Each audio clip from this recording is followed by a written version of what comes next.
qui règne dans ta vie. Et c'était aussi le cas d'un homme de Dieu qu'on appelait Jérémie, qui avait toujours le malheur dans sa vie. Et lui, un jour, il a même dit, pourquoi ce malheur est-il continuel?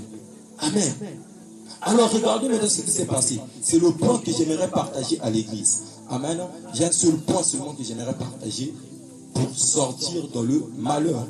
Alors, pour t'informer, d'abord, tu dois savoir sur la terre, il n'y a rien au hasard. Toute chose arrive. Le malheur, lorsque le malheur arrive, c'est provoqué par quelque chose. Il n'y a rien de hasard. Rien de hasard. Il n'y a rien. Amen. Il y a toujours une source. Soit c'est toi-même qui provoque ton malheur. Soit c'est quelqu'un d'autre, le démon de ta famille qui provoque le malheur. Même lorsque tu vois un enfant tomber malade, il n'y a rien de hasard. Oh non, il y a un malade normal, il n'y a rien de hasard. Ça vient toujours de quelque part. Soit les enfants ne mangent pas bien, soit les enfants ne sont pas bien nourris, bien suivis, raison pour laquelle ça cause des maladies. Amen. Donc il n'y a rien de hasard. Oh non, c'est normal. Le corps doit tomber malade. C'est pas normal. Soit tu as beaucoup travaillé, soit tu as mal dormi, soit tu n'as pas bien mangé, soit tu n'as pas pris bien soin de ton corps. Il y a toujours quelque chose qui provoque le malheur de la vie d'un être humain. C'est juste. Amen. Il y a toujours quelque chose.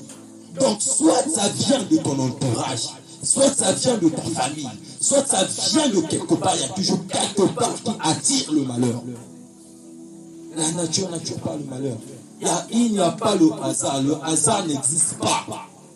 Amen. Dans toute chose, il y a toujours quelque chose.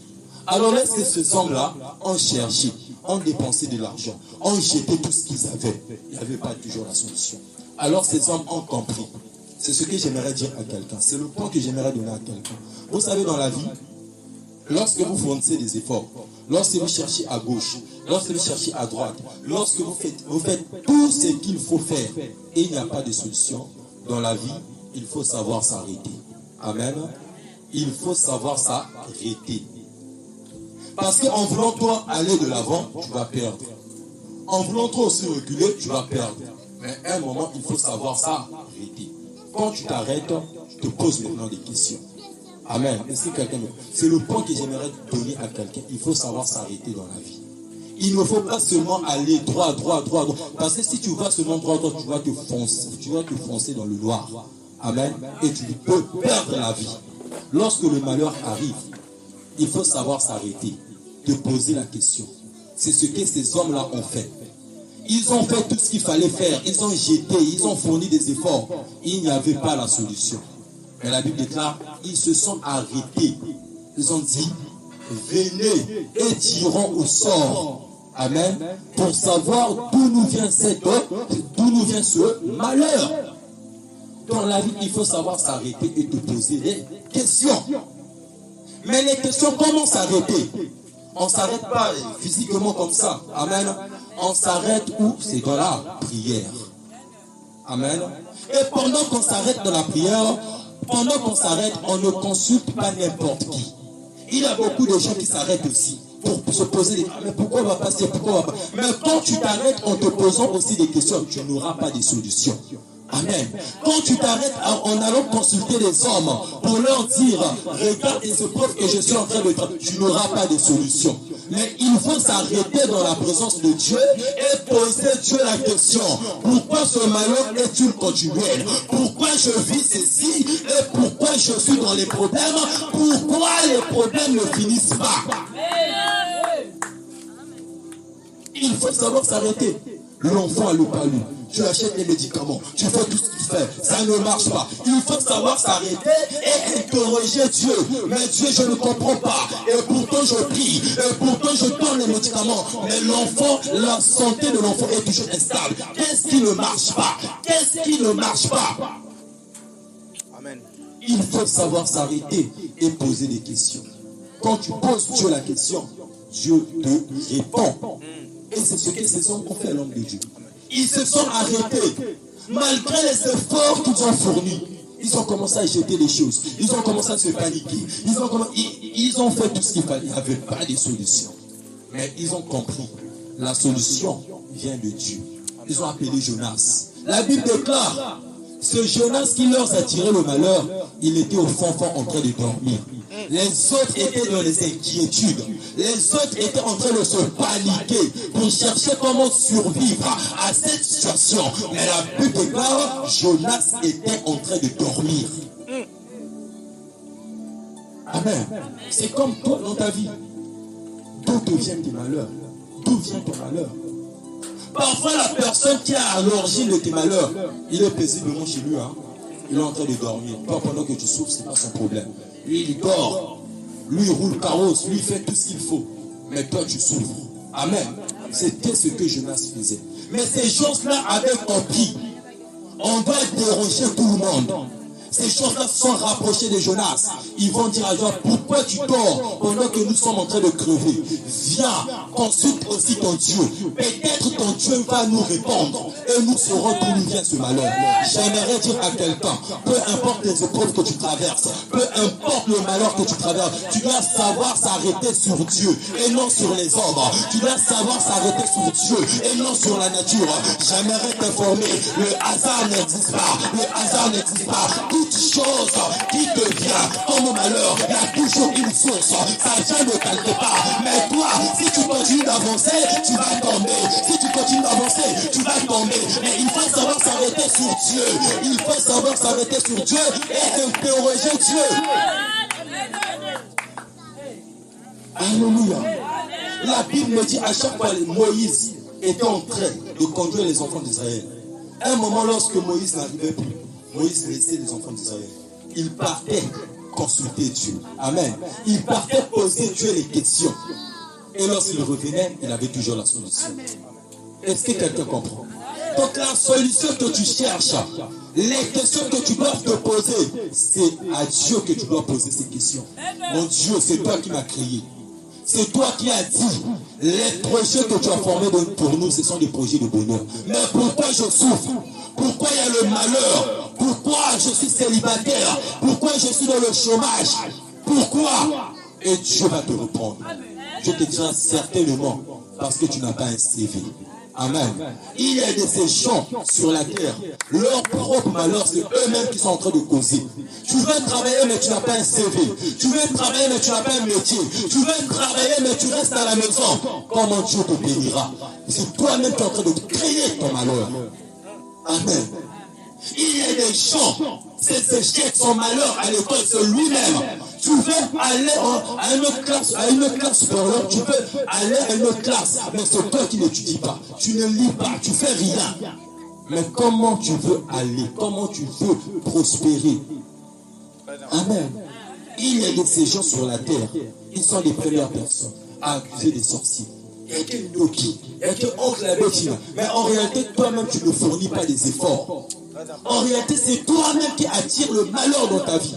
Qu'est-ce que tu fais pour apporter le changement? Qu'est-ce que tu fais? Amen. Pour apporter le changement, tu dois travailler, tu dois prier, tu dois poser Dieu les questions. Seigneur, regarde, je vais te dire, si il y a le malheur dans ta vie, certainement parce que tu n'as pas un métier. Tu dois maintenant apprendre. Amen. Je donne toujours les orientations. Mais le problème, c'est nous qui n'arrivons pas à comprendre. Nous sommes là toujours en train de se plaindre auprès des hommes. Ah, papa est tel. Vraiment, mon allé, ma vie. Ma problème que toujours. Amen. Tu dois poser les questions à Dieu. Peu importe le nombre d'années dans la maladie, peu importe le nombre d'années dans le chômage, ce que tu dois faire, tu dois poser les questions. Mais à qui? À Dieu.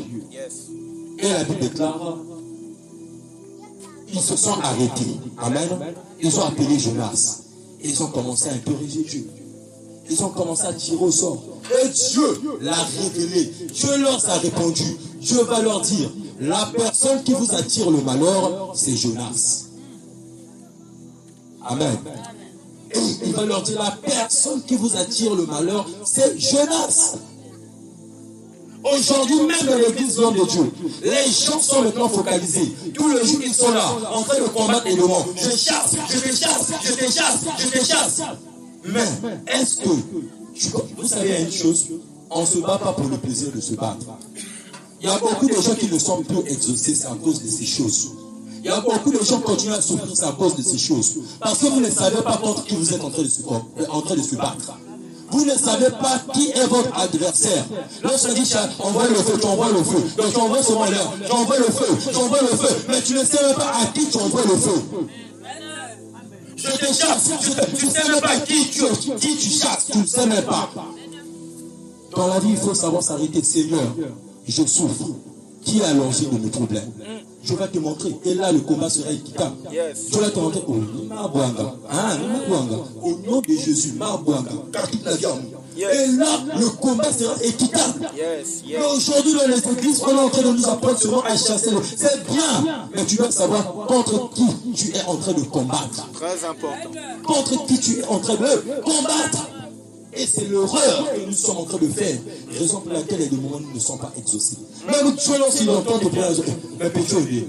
On fait on a dit à moto. Esprit, moto. Mais j'aimerais te signaler, l'esprit ne meurt jamais. Le feu que tu envoies, l'esprit, le feu va lui rien faire. Amen. L'esprit ne meurt jamais. Correct.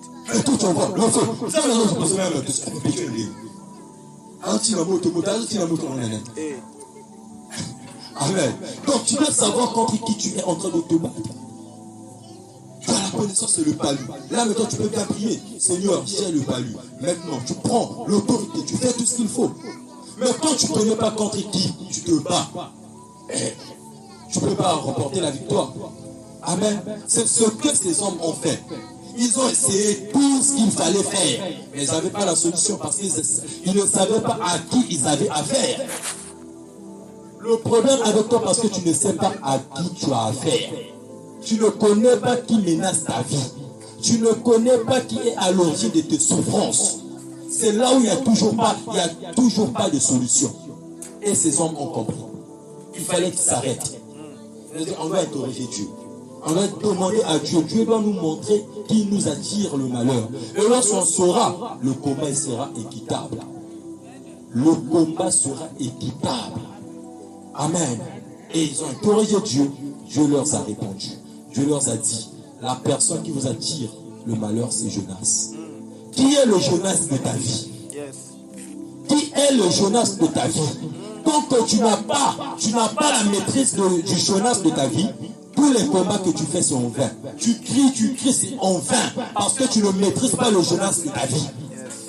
C'était comme ces gens-là. Ils ne maîtrisaient pas le Jonas de leur vie. Ils ont jeté des ors. Ils ont jeté de l'argent, des choses qu'ils avaient. Parce qu'ils ne connaissaient pas le Jonas de leur vie. S'ils connaissaient le Jonas de leur vie, ils ne devaient pas jeter les choses qu'ils possédaient. C'est comme toi. Tu ne connais pas le Jonas de ta vie, raison pour laquelle tu dépenses de l'argent, raison pour laquelle tu fournis des efforts et tes efforts sont en vain. Parce que tu ne connais pas le Jonas de ta vie. Même quand tu connais le Jonas de ta vie, tu vas prier tout en te rassurant. Tu vas dire, je te connais, c'est lui mon adversaire. Alors, je vais prier. Tu vas commencer, tu seras ciblé sur lui. Tu ne seras plus à mélanger les sujets. Oh, tu es d'abord premièrement le sujet de célibat. Tu reviens le sujet de chômage. Tu ne sais même pas ce que tu cherches dans tes prières. Amen. Tu es là, tu mélanges les sujets. Tu pries ceci, tu pries ceci, tu pries ceci. Tu n'arrives pas. Mais lorsque tu connais que j'ai un problème, mon problème que tu as détecté, c'est le célibat. Tu seras concentré sur ça. Et tu vas commencer à prier. Forcément, Dieu te donnera la solution. Amen. Est-ce que tu peux acclamer Jésus?